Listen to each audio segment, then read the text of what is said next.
Hello students, कैसे हैं आप लोग। मैं उम्मीद करता हूँ आप एकदम स्वस्थ होंगे, एकदम मस्त होंगे।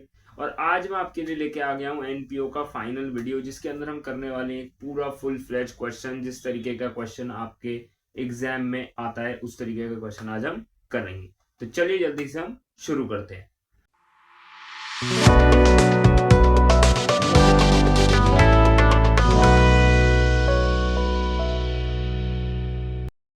तो काफी दिन से एनपीओ का टॉपिक जो है हमारा डिले चल रहा था फाइनेंशियल अकाउंटिंग के अंदर, और इसी वजह से हम उसमें आगे भी नहीं बढ़ पा रहे थे। और मैंने बिजनेस लॉ के इम्पोर्टेंट टॉपिक्स का वीडियो आउट हो चुका है 2 दिन पहले ही, 1 दिन पहले ही हो चुका है। तो उसको जाके देखना बिल्कुल ना भूलें, क्योंकि 13 को आपका बिजनेस लॉ का एग्जाम है, जो कि वो बहुत ही इंपॉर्टेंट वीडियो है। उसके अंदर बहुत सारे मैंने ऐसे टॉपिक्स कवर करे हैं जो कि आपके पूछे जा सकते हैं एग्जाम में। आगे चलते हैं, एनपीओ की बात करें तो एक क्वेश्चन अभी आपकी स्क्रीन पे आएगा। उसे या तो आप नोट कर सकते हैं, या उसको आप स्क्रीनशॉट ले सकते हैं, या आप सिंगा अकेडमी व्हाट्सएप चैनल पर भी उसको एक्सेस कर सकते हैं। तो जैसा आपकी इच्छा हो उसी तरीके से आप उसको एक्सेस कर सकते हैं। ठीक है, क्वेश्चन आएगा अब।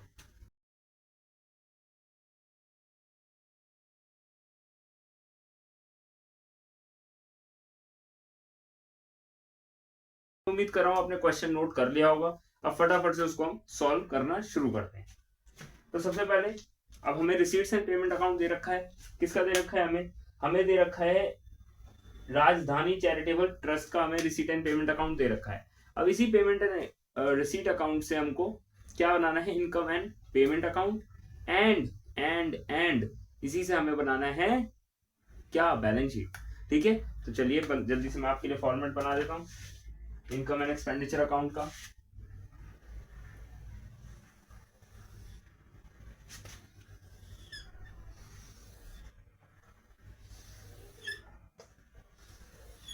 इसमें जितनी भी मेजर आपकी एडजस्टमेंट हो सकती है वो मैंने कवर करने की कोशिश करी है। इस तरीके का क्वेश्चन मैंने आपके लिए लेके आया हूँ ढूंढ के। पर्टिकुलर नहीं आता, इनकम आएगा इधर, आएगा एक्सपेंडिचर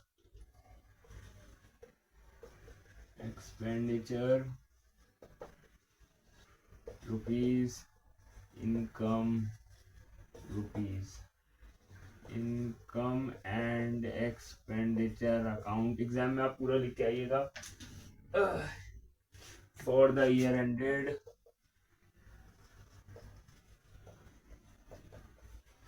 ये 2019 का है तो मैं उसी का लिख। ठीक है, अब देखिए सबसे पहले हमारी एंट्रीज जो हैं, हमारा जैसे मैंने पिछली वीडियो में भी आपको बताया होगा, जैसे बताया था मैंने आपको कि हमारा जो इनकम एंड एक्सपेंडिचर अकाउंट होता है उसके कोई भी ओपनिंग बैलेंस नहीं होता। कोई भी ओपनिंग बैलेंस उसमें नहीं होता, हमारा सिर्फ रिसीट एंड पेमेंट अकाउंट में ही होता है। तो हम डायरेक्टली इस क्वेश्चन को शुरू करेंगे इनकम एंड एक्सपेंडिचर में, बिना कोई चीज कैरी फॉरवर्ड करे। ठीक है, सबसे पहले हमें अगर मैं देखूं रिसीट एंड पेमेंट अकाउंट में, तो हमें बैलेंस ब्रॉट डाउन दे रखा है। फिर हमें दे रखा है सब्सक्रिप्शन 2018 से 19, 19 से 20, 20 से 21 का। फिर सेल ऑफ इन्वेस्टमेंट का अमाउंट दे रखा है, इंटरेस्ट ऑन इन्वेस्टमेंट का अमाउंट दे रखा है, और सेल ऑफ फर्नीचर का भी अमाउंट हमें दे रखा है। फिर उसी के हिसाब से मैं देखूं अगर अपना पेमेंट साइड, तो वहां पे rent, salary, postage, courier, electric charge, furniture, books, defence bond, scholarship to needy students, ये सब चीजें हमें दे रखी है। अब थोड़ा सा हम जो एडिशनल इन्फॉर्मेशन होते हैं उसको रीड कर लेते हैं। क्या कह रहे हैं हमसे? Subscription for the year ended 31 मार्च 2020 और स्टिल ड्यूज 70,000, मतलब कि हमारा आउटस्टैंडिंग है।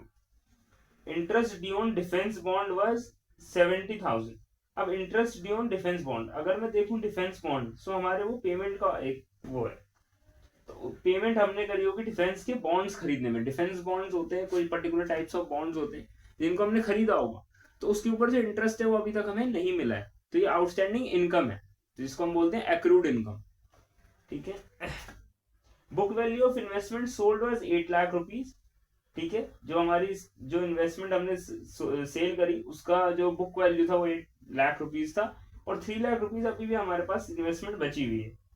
ठीक है, subscription received in the year ended 31 March 2020 included 4,000 from a life member. ठीक है, जो सब्सक्रिप्शन हमें रिसीव हुई है 31 मार्च 2020 में लास्ट में, तो उसमें एक लाइफ मेंबर की भी फीस गलती से हमसे ऐड हो गई, तो उसको भी हमें रेक्टिफाई करना है। और जो टोटल फर्नीचर है 1 अप्रैल 2019 को उसकी जो अमाउंट है वो है 1,20,000 और सैलरी जो हमने पे करी है 31 मार्च 2021 में वो पे करी हमने 20,000। फटाफट से सबसे पहले मैं रेंट की अकाउंटिंग कर लेता हूँ क्योंकि मुझे सबसे आसान दिख रहा है इस टाइम पे। तो टू रेंट, कितना रेंट दे रखा है हमें? 60,000 दे रखा है। क्या करेंगे इसमें हम? ऐड कर देंगे क्या? Outstanding rent. कितना है मेरा आउटस्टैंडिंग रेंट? 10,000। 70,000 अमाउंट आ गया। फिर अब मैं देख रहा हूँ यहाँ पे सैलरी भी आसान है, मुझे सैलरी भी दिख रहा है यहाँ पे। सैलरी पेड फॉर वॉज 20,000, तो ये हमें पता चल गया कि प्रीपेड सैलरी है। To salary how much? 1,20,000 less करते हैं हम क्या? प्रीपेड। अब आप सोचोगे भैया प्रीपेड आपने कहाँ से पता लगाया? तो जब भी आपको रिसीट एंड पेमेंट अकाउंट में दे रखा हो क्या चीज? सैलरी, और आपको नीचे एडिशनल इन्फॉर्मेशन में भी दे रखा है सैलरी पेड, तो इससे समझ जाइएगा कि वो हमने प्रीपेड सैलरी पे करी है जो नीचे एडिशनल इन्फॉर्मेशन। तो ये हमारा हो जाएगा 1,00,000 रुपीज। फिर आगे चलता हूँ। अब हमें कुछ नहीं करना, हमें एज इट इज कुछ चीजों को ट्रांसफर कर देना है, जैसे postage and courier.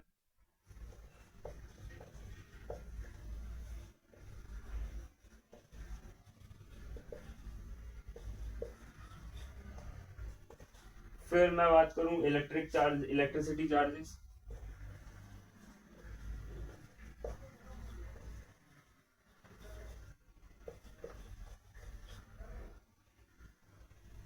To scholarship to needy people.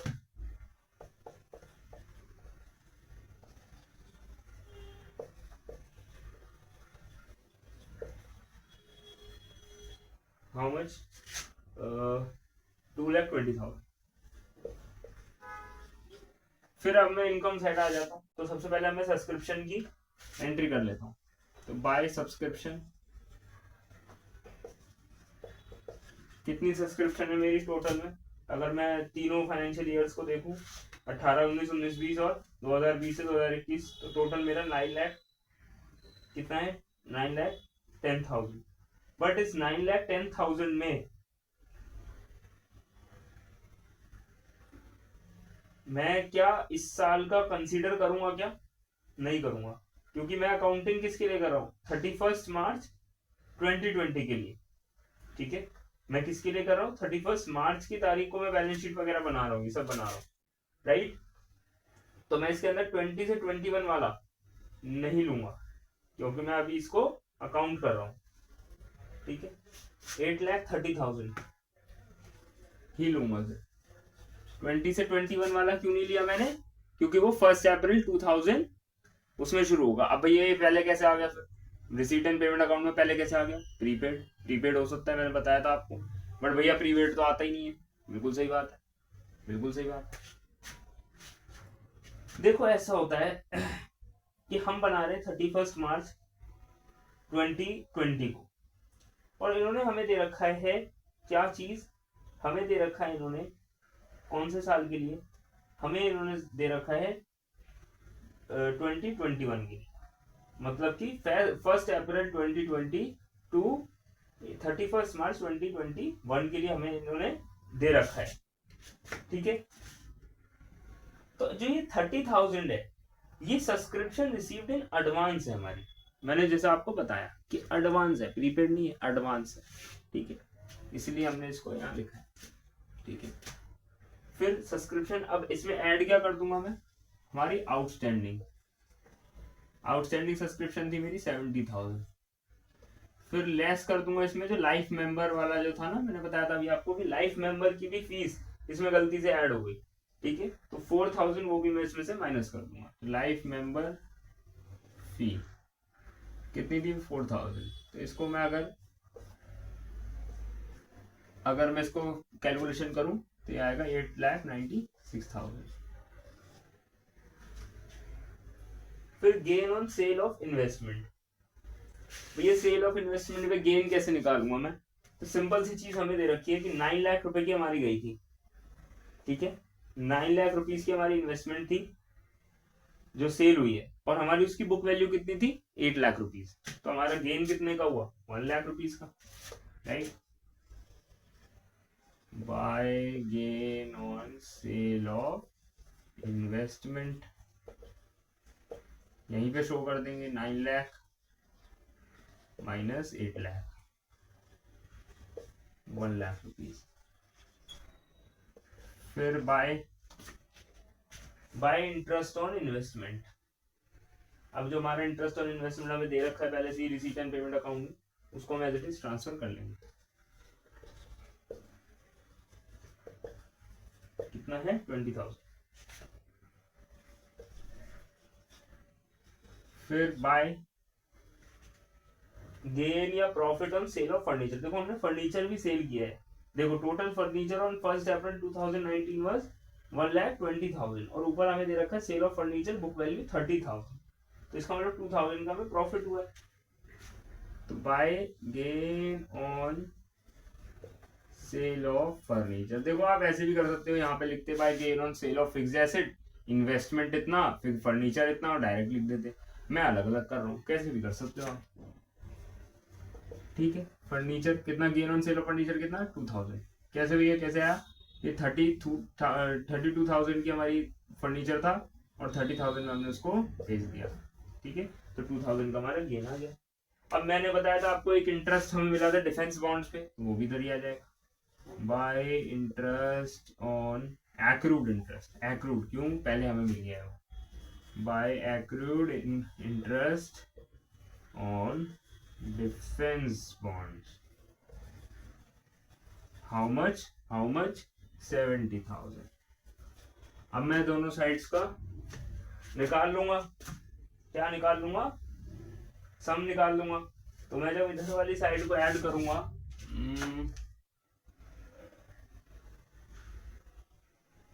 20,000 40,000, ये आ रहा है मेरा 10,88,000,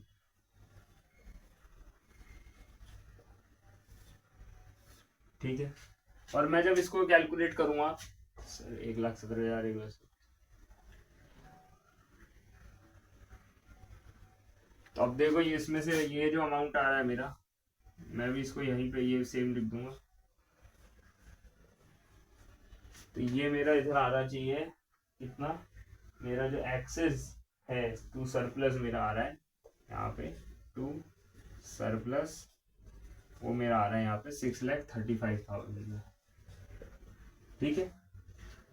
तो अच्छा अकाउंट बच्चे क्लोज नहीं करते, यहाँ पे ऐसे अकाउंट क्लोज करते हैं, ठीक है।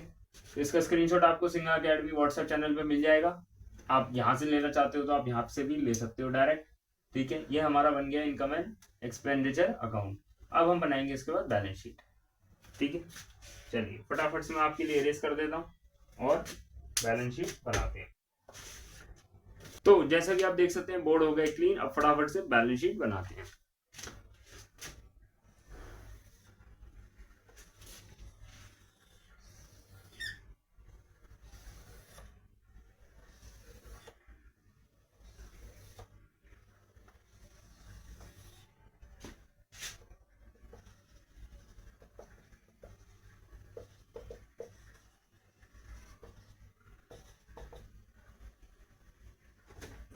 बैलेंस शीट एज एट 31 मार्च 2020, ठीक है। सबसे पहले लाइबिलिटीज की बात करूं तो सबसे पहले मैं डाल देता हूँ सब्सक्रिप्शन रिसीव्ड इन एडवांस, जो 30,000 हमारा वहां था।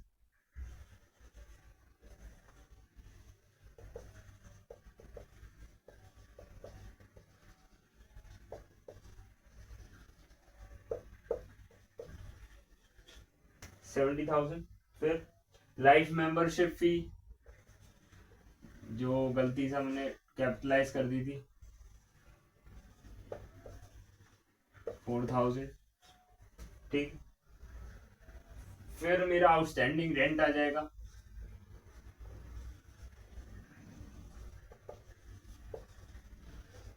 कितना था 10,000।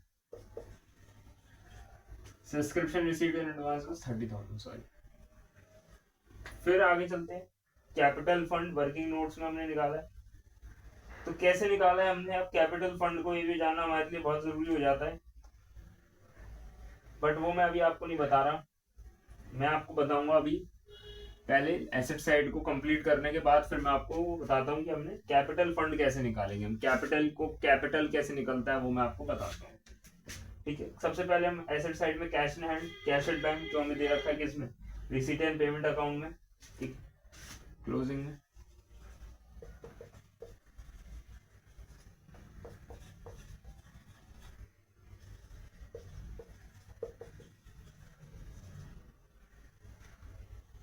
₹3 लाख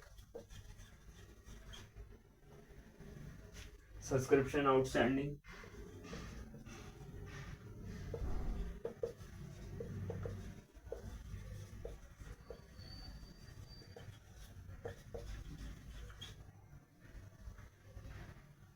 प्रीपेड सैलरी,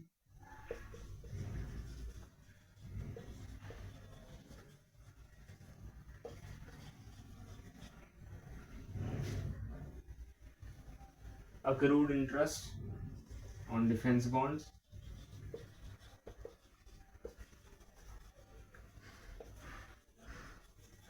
फिर इन्वेस्टमेंट हमने फिर से वर्किंग नोट से निकाला। ठीक है, कैसे निकलेगा इन्वेस्टमेंट में, सिंपल बता देता हूँ आपको।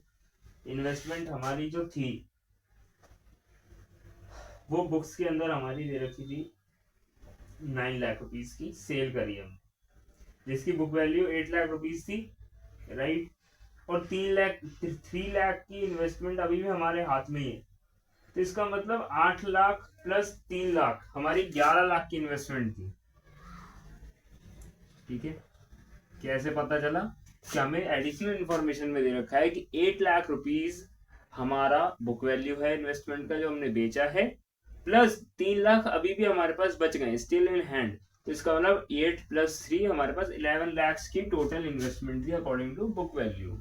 ठीक है, 11 लाख की हमारे पास इन्वेस्टमेंट हो गई, इसमें से हमने सेल कर दी 8 लाख रुपीज की, लेस सेल 8 लाख रुपीज की, बुक वैल्यू पे सब चल रहा है। ठीक है, फिर उसके बाद हमने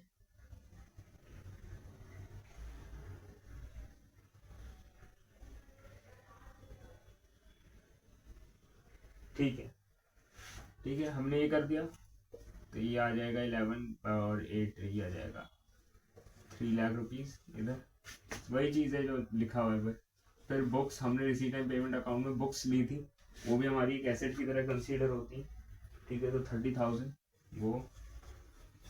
फिर अगर मैं बात करूं डिफेंस बॉन्ड्स की, तो वो भी इधर आ जाएंगे क्योंकि वो भी हमारी एक एसेट है। कितने के थे हमारे डिफेंस बॉन्ड, 15 लाख रुपीज के। फिर फर्नीचर पे आ जाता हूँ फटाफट से। फर्नीचर मेरा कितने का है, 1,20,000 का, उसमें से मैंने सेल कर दी 30,000 की।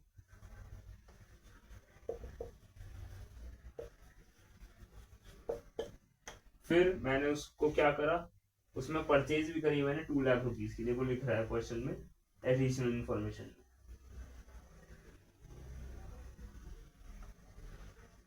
परचेज करी हमने 2 लाख रुपीज की।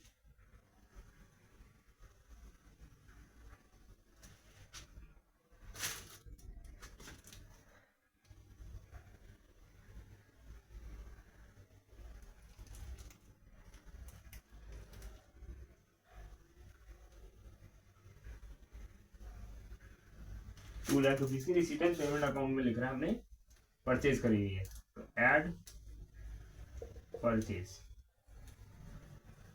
2 लाख रुपीज, तो ये मेरा आंसर इसमें से कट पिट के बचेगा 2,90,000। अब मैं जब इसको टोटल करूंगा, क्योंकि ये साइड मेरी पूरी हो चुकी है, तो मुझे इधर भी इतना ही लाना पड़ेगा अमाउंट, राइट, मुझे इधर भी इतना ही अमाउंट लाना पड़ेगा। तो अगर मैं इस साइड को ऐड करता हूँ तो मेरा आंसर आता है 268900, 26,89,000 ठीक है। अब मुझे इधर भी इसका मतलब यही चाहिए 268900, बट वे जब मैं इसको ऐड करता हूँ तो इतना तो मेरा निकलता ही नहीं है, है ना। मेरा कितना बन रहा है, ये 10 4 14 14 प्लस 30 इज इक्वल टू 44,000। तो ये तो मेरा बन ही नहीं रहा, मैं क्या करूँ भैया, ये तो बहुत बड़ा अमाउंट है। इसके लिए मुझे कैपिटल फंड निकालना पड़ेगा, और कैपिटल फंड निकालने के लिए मुझे बैलेंस शीट बतानी पड़ेगी एज एट 1 अप्रैल 2020 कि मेरी 1 अप्रैल 2019 में कितनी थी, सॉरी 2020 नहीं, 1 अप्रैल 2019, मतलब मुझे ओपनिंग बैलेंस निकालना पड़ेगा उस चीज का कैपिटल फंड निकालने के लिए। हमने पार्टनरशिप में भी किया था, अगर आपको याद हो 12th क्लास में, कि जब हमें ओपनिंग कैपिटल निकालना पड़ता था क्योंकि हमें क्लोजिंग गिवन नहीं होता था, राइट, तो हम उसको ओपनिंग निकालते थे ताकि हम क्लोजिंग निकाल सके। तो हम ओपनिंग कैपिटल निकालने के लिए अब हम एक छोटी सी और बैलेंस शीट बनाएंगे एज एट 1 अप्रैल 2019 की, ठीक है।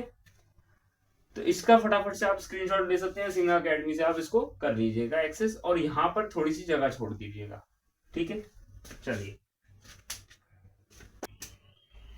तो ये हम बना लेंगे, ये हमने बना लेंगे balance sheet as eight 1 April 2019।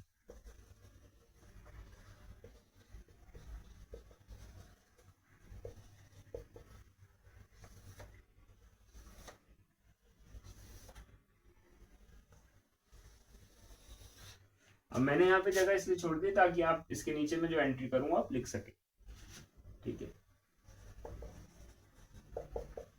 तो ये हम यहाँ पर ओपनिंग क्या निकाल रहे हैं, कैपिटल निकाल रहे हैं ताकि हम क्लोजिंग कैपिटल को फाइंड कर सकें।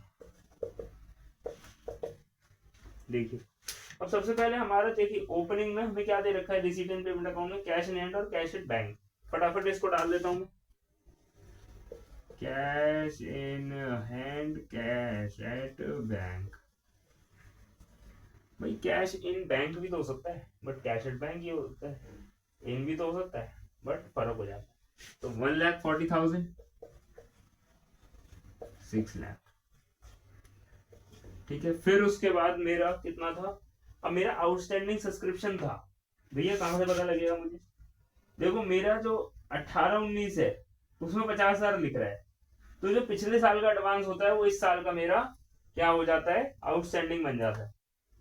तो भैया 50,000 मेरे पास ज्यादा आ गए, तो एडवांस को जगह और आउटस्टैंडिंग इन्होंने यूज कर दिया, बट बाकी सेम ही है,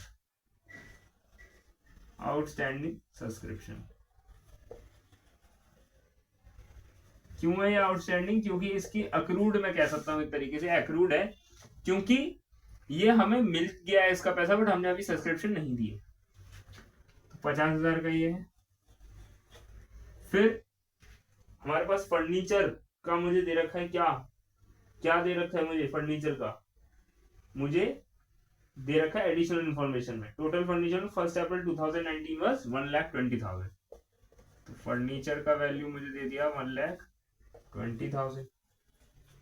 अब मैं बात करूं आगे चलूं तो इन्वेस्टमेंट, भैया इन्वेस्टमेंट अब कहां से आ गई, अरे मेरे भाई इन्वेस्टमेंट तो हमने शुरू से लेके चल रही है, क्योंकि अब मैं मान के चलूंगा कि कोई सेल वगैरह हुई नहीं, क्योंकि सेल तो इस फाइनेंशियल ईयर में हुई है, राइट। ये हमारा कौन सा ईयर है, 1920 है ना, और हम 20 में बना रहे हैं, राइट। तो 19 से लेके 1 अप्रैल 2019 से लेके 31 मार्च 2020 के बीच में ही तो हमने सेल वगैरह करी थी फर्नीचर की और इन्वेस्टमेंट की। तो इन्वेस्टमेंट हमारा उस टाइम पे तो 11 लाख का ही होगा, राइट। हमने 8 लाख की सेल तो इस साल करी है, इस वजह से 8 + 3 तो ये हो जाता है 11 लाख रुपीज। अब जब मैं इसको क्लोज करूंगा तो मेरा अमाउंट आएगा 2,10,000।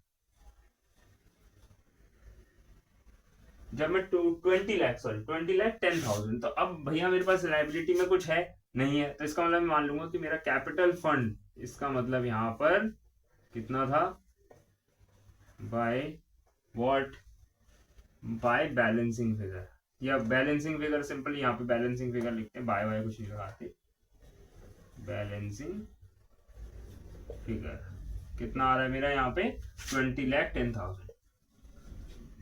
ये हमारी लाइव ये भी बन गई, ठीक। तो इस तरीके से हो सकता है आपको ओपनिंग बैलेंस शीट भी बनानी पड़ जाए। अब यहाँ पे आ जाते हैं अपनी जो अभी बैलेंस शीट है करंट ईयर की 31 2020 की। यहाँ पे मैं सिंपली लिखूंगा कैपिटल फंड कितना है मेरा 20,10,000 ऐड क्या सरप्लस निकाला तो ना भैया, है ना, सरप्लस हमने अभी निकाला था किसमें, इनकम एंड एक्सपेंडिचर अकाउंट में, उसको मैं इसमें ऐड कर दूंगा। तो 6 लाख कितना था 35,000 को जब मैं ऐड करूंगा तो ये मेरा आंसर आएगा 26,45,000, 26,45,000 मेरा आंसर आएगा। और जब मैं इनको ऐड करूंगा तो आपका वही आंसर आ जाएगा जो हमने अभी निकाला था, दैट इज 10,88,000। ठीक है, ये हमारा, सॉरी ये तो उसका था, इनकम एंड एक्सपेंडिचर का था, सॉरी वही मैं सोचू ना इतना अजीब सा अमाउंट क्यों आ रहा है। इसका आएगा 26,89,000 हमारा आंसर आ जाएगा इस बैलेंस शीट का। तो इसको यहाँ पे लिख लीजिएगा, वो मैंने रेस कर दिया यहाँ पे बताने की वजह से, बट इसको आप ऊपर वाली बैलेंस शीट में जो 31 मार्च 2020 के लिए बना रहे हैं उसमें आप इसको डाल देना, इस वाले को। ठीक है, ये इंपॉर्टेंट है, ये नई चीज है। ठीक है, तो ये था आपका पूरा फुल फ्लेज क्वेश्चन हमारा receipt and payment account, income expenditure और बैलेंस शीट का। मोस्ट प्रोबेबली आपका इसी में से आता है, यही क्वेश्चन आपके लिए एज इट इज आएगा कि भाई इनकम एंड एक्सपेंडिचर अकाउंट बनाओ इन्फॉर्मेशन से और बैलेंस शीट बनाओ, यही क्वेश्चन आएगा। 18 मार्क्स का आ सकता है, 12 मार्क्स का आ सकता है, 15 मार्क्स का आ सकता है, इससे कम नहीं आता। ठीक है, तो चलिए इस वीडियो के लिए इतना ही, अब मैं मिलता हूं आपसे अगली वीडियो में। Thank you guys for watching this video and I will see you next time.